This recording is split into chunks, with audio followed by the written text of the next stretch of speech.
Hi everyone, welcome to day 2 of the Heart-Centered Art Challenge. So today's practice is all about infusing your work with you. And I'm going to say a couple of things about why this is important.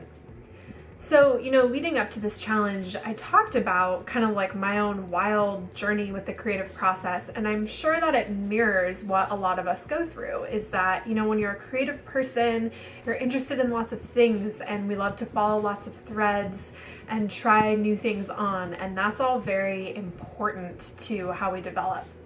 But what today is really about is coming back to our center to make sure that we're staying in line with what we really want to be creating.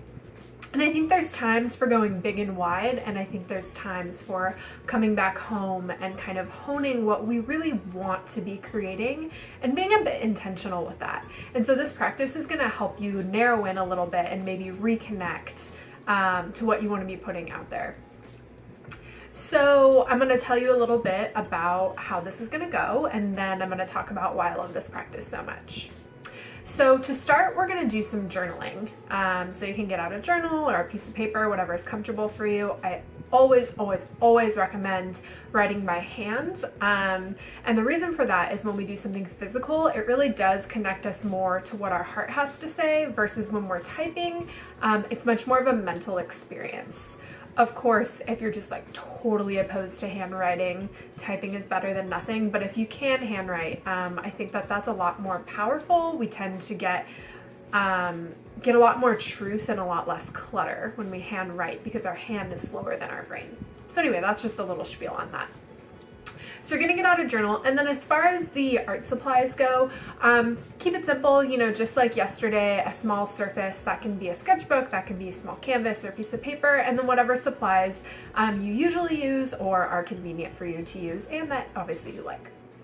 So for the journaling questions, I'm gonna pull them up right here. I've narrowed it down to 3 really potent questions that I think can give you a lot of information if you think about them.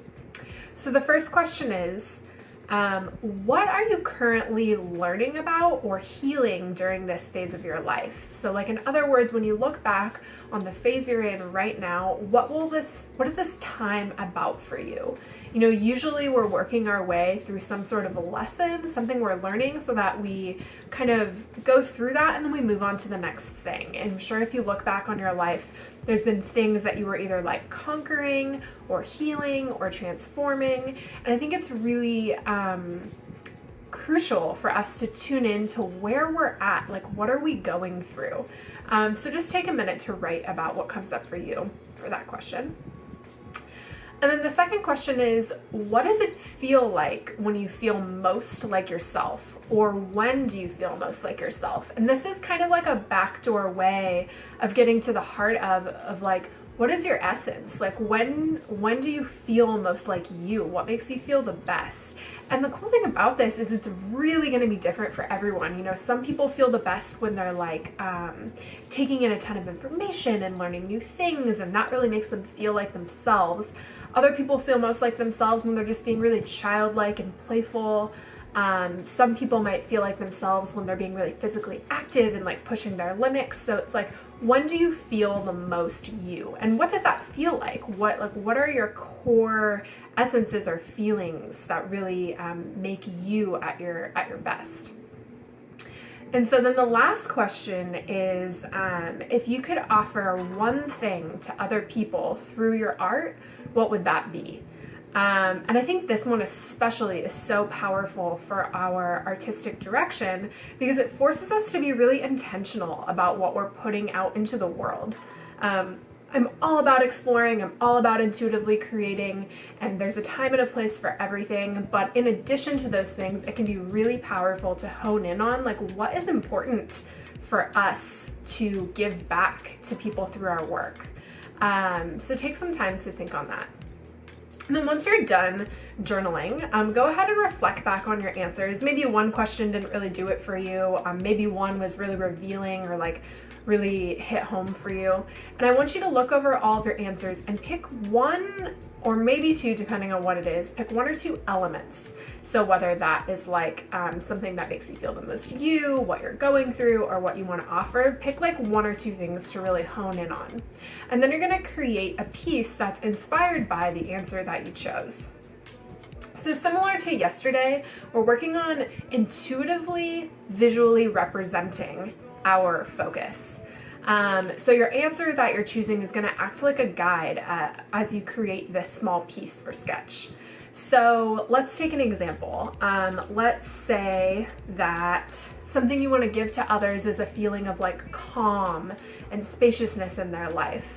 How can you bring that to your work? Like, could you create more calm elements? Could you space things out a little bit? Same thing with like maybe aliveness. Like maybe there's a way you can make your pieces more energetic or bold. Like what does that feel like to you? And then say for the journey, like maybe or when I asked about, you know, what's going on in this time of your life, what are you learning? Like maybe you're learning about tenderness. How can you show that? And the cool thing about using that question, it not only gives you inspiration for what you're going to create, but if you're picking something that you're working through, bringing that to your art helps you work through it on this whole other level. So it's like you might move through that thing quicker or learn more about it if you use it in your art. So play with that. As always, there's no right or wrong, but this is a little tiny space for you to use what's going on within you and your world as fuel and inspiration for your art. And that, more than anything, is going to allow your art to be the most you and to be the most powerful, which are like two things that I know we all really want. So I hope you enjoyed doing this exercise, especially with the journaling. You know, it's like, even if you don't use everything you discovered, take it away, save it for later, save it for inspiration that you can use next week or next month. I look forward to seeing how these pieces turn out. Don't forget to hashtag Heart Art Challenge. I'll be sharing mine, and I'll see you tomorrow for day 3.